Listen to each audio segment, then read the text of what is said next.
I'm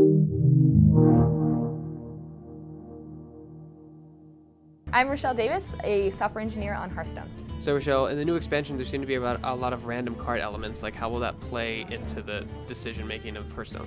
So yes, there is randomness in Hearthstone, but I think that's something that's A, not new, and B, exciting for the game.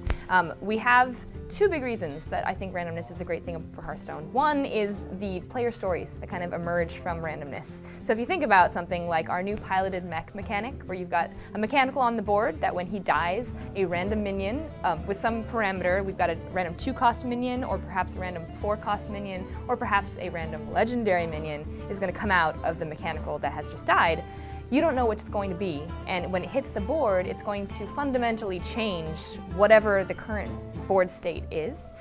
That's going to be something exciting because when Ragnaros comes out of your Sneed's Old Shredder that drops a random legendary minion and he hits you in the face, or he hits your opponent in the face rather, you weren't expecting that. You're going to be talking about that with your friends for the next hours, days. It's exciting, and the converse is true too. When you intended to sheep one of your opponent's guys, but one of your minions that's like a gnomish inventor of some sort sheeped your own guy, that's exciting because it's something you have to respond to. It's something different. You were hoping for the other thing, but now you have a new board state to respond to. The other half of the equation is the skill half, which is actually inherent in the randomness in our game. If you have something you've not seen before, it takes an immense amount of problem solving and prowess to respond to that something. And I think that that's a critical component of some of the cards in Goblins vs. Gnomes. Another example is the Bomb Lobber. That guy throws a bomb at a random enemy for 4 damage. Now you could think, oh wow, that's just random. I don't know how that's fair, and just too much up in the air for that card. But you could also think of it as, I'm going to engineer the board to have only the minion I want targeted on the other side. And so suppose you've got like a Gadgets and Auctioneer over there. It's going to take a lot of skill for you to clear the rest of the minions away to make sure that your Bomb Lobber hits that guy. So I think that there's a lot more involved there than just the random fly by the seat of your pants, I don't know what's going on, or I don't know what's going to happen. There's definite skill. And we see that at the top levels of our tournament play. We see the same players reaching those levels over and over again, which indicates there's something more there than just the RNG. And Hearthstone is on so many different platforms now. We obviously had to get on console at one point. So we are actively working on our phone and our tablet versions for Hearthstone, in addition to the iPad and the PC and the Mac that are already out. The Android is coming next month in December, and the phone is coming early next year, but at this moment, those are the only platforms that we are committed to. All right. And how will you be able to unlock the new Goblins and Gnomes expansion card packs in Arena and single player?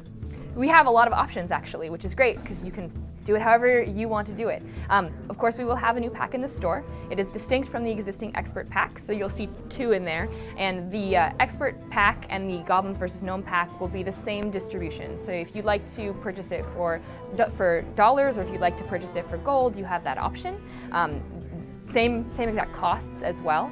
In addition, you'll be able to craft specific cards with your existing Arcane Dust for also the same exact ratios. So if you've been saving up and you've got a lot left over, you'll be able to jump right in there on day 1 of the Goblins vs. Gnomes expansion and start making your cards. And then the final way to acquire them is going to be through the Arena.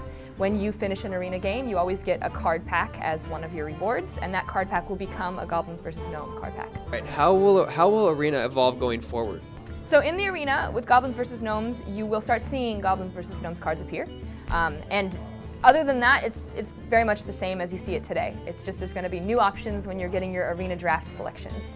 Are there existing cards that will maybe be too powerful when the expansion comes out that will make them unbalanced? So we have an incredible team of balanced designers that ask that question of themselves every day, and we do our very, very best to make sure the answer to that question is no.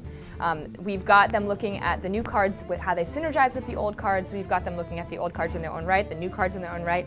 They are experts at their craft. I don't think you should worry about that at all. We've got this under control, and we're going to be putting it into your hands in a way that is completely exciting and not a worry at all.